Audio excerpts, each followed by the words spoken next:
What's going on, guys? This will be our 10th video, knife video, Meg? Yeah, I think so. Alright, so this one, I was watching a channel that I've semi-recently discovered, the Shredder Knife Reviews. So first I want to do shout-outs. The Shredder Knife Reviews, shout out to them. Anyways, I was watching a video of theirs about the knife that started it all. Basically the knife that got you hooked on knives, the knife that turned you into a knife nut, and they did a cool video on that, and they said they got that from a channel called the EDC Den. So then I went over there and checked out that channel, and that's another good knife channel, so a shout out to the EDC Den. I watched his video on the knife that started it all. I really enjoyed that. And through him, I discovered yet another channel called The Last Ranger. So there's another channel I want to shout out, The Last Ranger. And he has a wall that he puts up of all knife channels that have under 1,000 subscribers. So that's a really cool thing that he does. And I enjoy watching his videos also. So just want to shout out those three channels. The Shredder Knife Review, the EDC Den, and The Last Ranger. And I told those guys that they inspired me to do a video with the knife that started it all.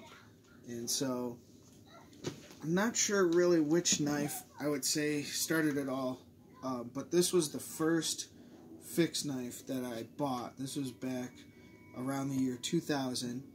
I was at the mall, and some little store or a little stand had this in a glass case, medieval style dagger, and for 20 bucks.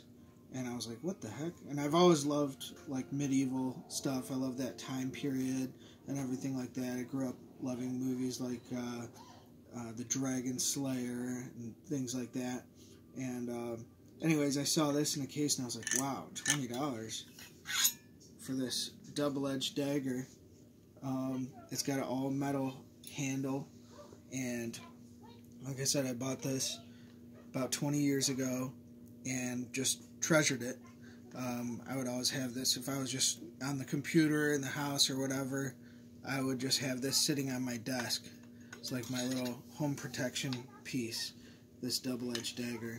It fits really nice in that sheath. I love the sound of it going in and out of the sheath. Fits nice and snug in there. And anyways, for probably about 10 years, this was my only fixed blade that I owned, but it was always a treasure for me to have this.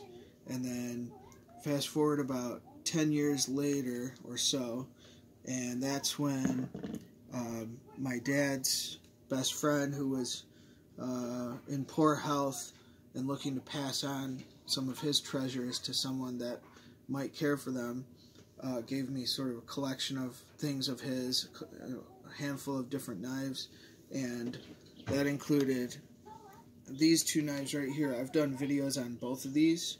We have the one-of-a-kind, handmade World War II fighting dagger that his father made for his uncle when he went into combat in World War II. So there's that knife. When he gave me this, and also this Bowie knife. I guess this would be the first Bowie knife that I got, and this is the Fox and Hound Bowie. I've done a video on this as well. I don't know, this knife was just amazing to me, and this one. I would take turns wearing these just on my belt when I'm around the house, just because they're so cool, and I just loved holding these in my hand. And so that probably these knives, especially this Fox and Hound, the first Bowie knife I ever had, really made me start appreciating big knives, Bowie knives. I always had, growing up, always had pocket knives and everything, but never really considered myself a knife collector. But this knife I really fell in love with. And then fast forward to about the year 2016, that's when I discovered a video game called Skyrim, and that, Ruby. You want to come see Daddy? Oh, this is Ruby. I don't think she's been on camera yet. Baby Ruby.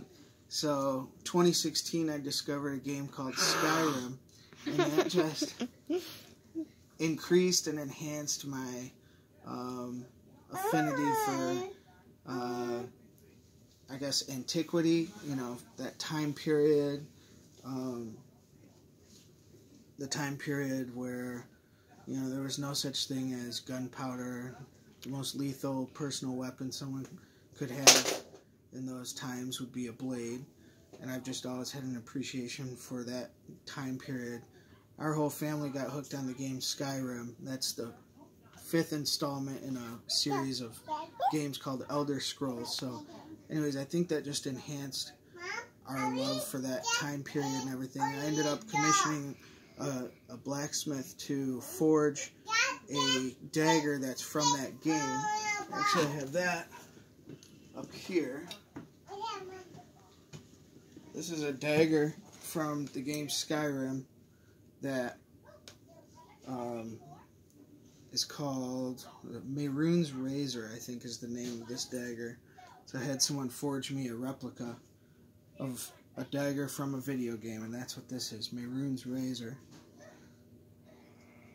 And then probably fast forward a couple more years after that is when I finally ordered another Bowie knife, which I think was this Armor of God Bowie, which I've done a video on this one.